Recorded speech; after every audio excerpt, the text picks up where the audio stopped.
Hi, and welcome to training to access ebooks through the Guilford County Schools ebook training. Before we get started, just to know that this is the teachers and staff version.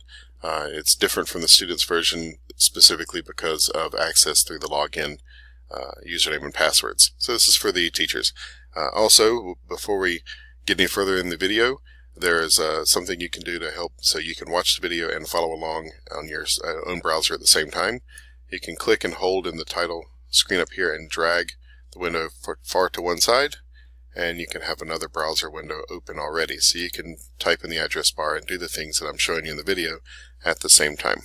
For now, I'm going to maximize this so you can see the whole screen again. There are several different ways to access the ebook shelf through Guilford County Schools. If you're at school, it's sometimes easier just to start with our home page here. If you hover over your school, and then you can scroll down to where your school is. I'm at Claxton, so here's where I am. Once you get to your school's home page, you should be able to access it under Media Center, eBook Shelf, or you can scroll down here under Quick Links, and there's eBook Shelf.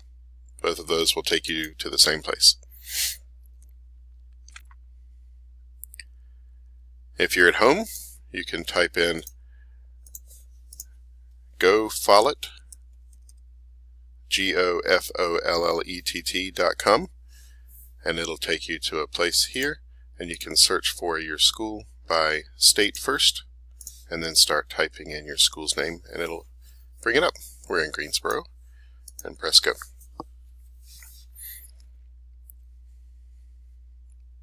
Now you can see once we get there, both these sites are exactly the same. It just takes you to the same place through different routes.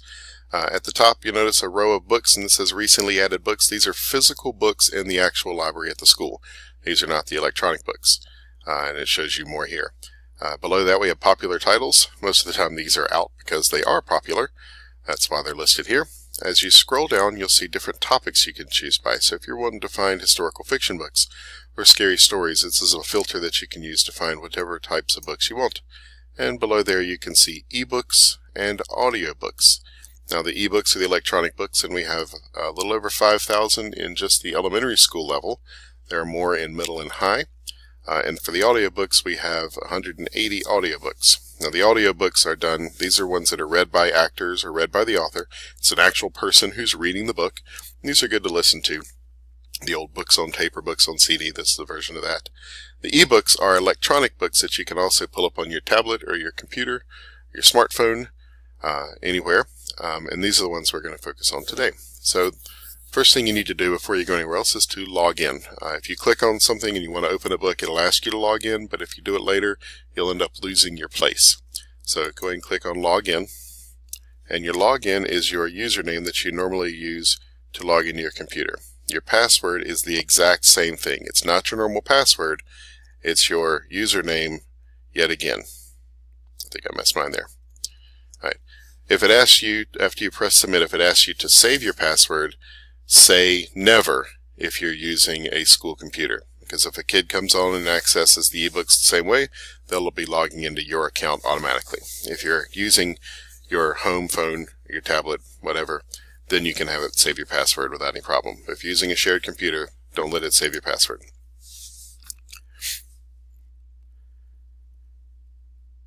So once we get in, an easy way to start is to start with a search bar. We're going to look up bears. When you search bears, it shows you the actual physical books we have in our library that have bears anywhere in the search term, and the title or the summary or the author. And then below that we have ebooks. And you see some of them are labeled in, which are ebooks that are in just like the physical books in our library. We have a license that allows people to be able to check out a book one at a time, and nobody else can check out that book until that version is returned electronically. So here's one that has been checked out, that has not been checked back in. And then we have some books that have an infinity symbol, which means it's an unlimited number. Anybody can check it out, any number of people at any one time.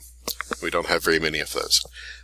If I want to look just at ebooks, I could click digital up here, and it'd show me just the digital resources, the ebooks that we have here. Now you notice it starts with those same ones, and we can scroll down and see all different types of choices.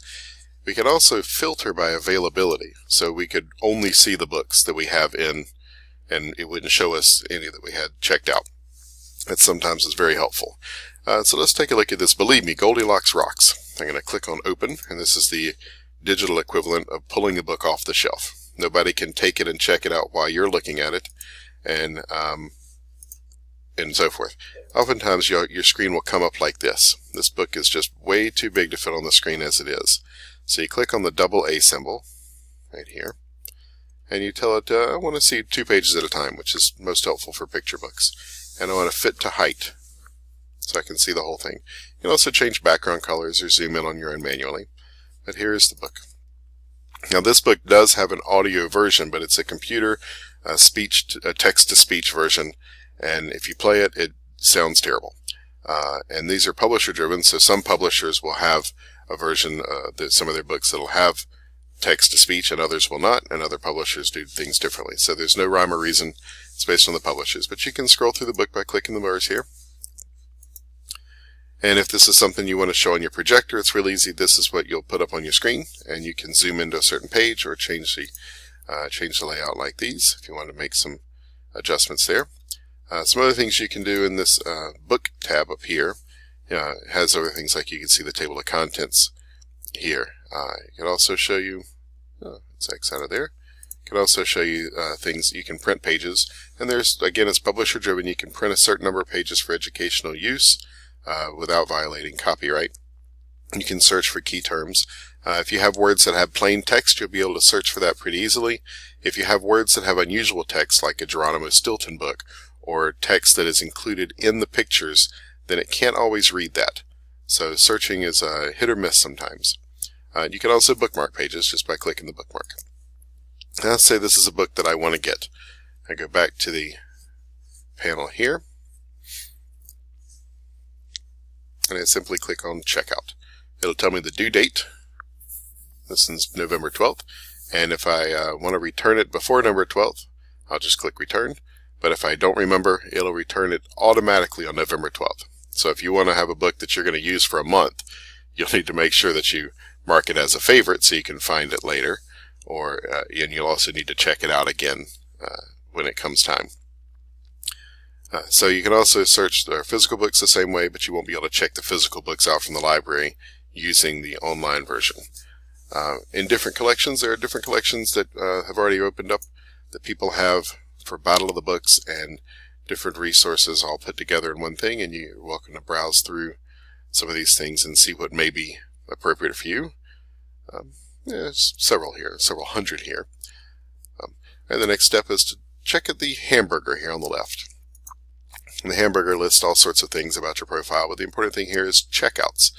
And this checkouts lets you see all the things that you have checked out, whether it's from the physical library or digitally through the ebook shelf. Now you can see I have Battle of the Books books checked out that I've had this summer and I haven't returned yet. I better get on that. But it also has the book we just checked out here electronically.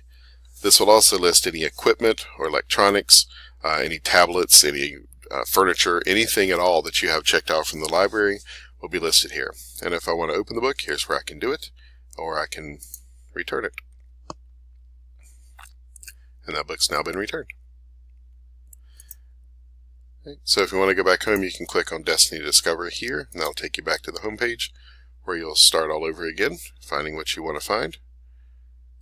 And when you're ready to log out, click on your person to the right here, click Log Out, and you're good to go with the next person. Hope this training has been helpful, and hopefully you'll be able to use ebooks in your classroom.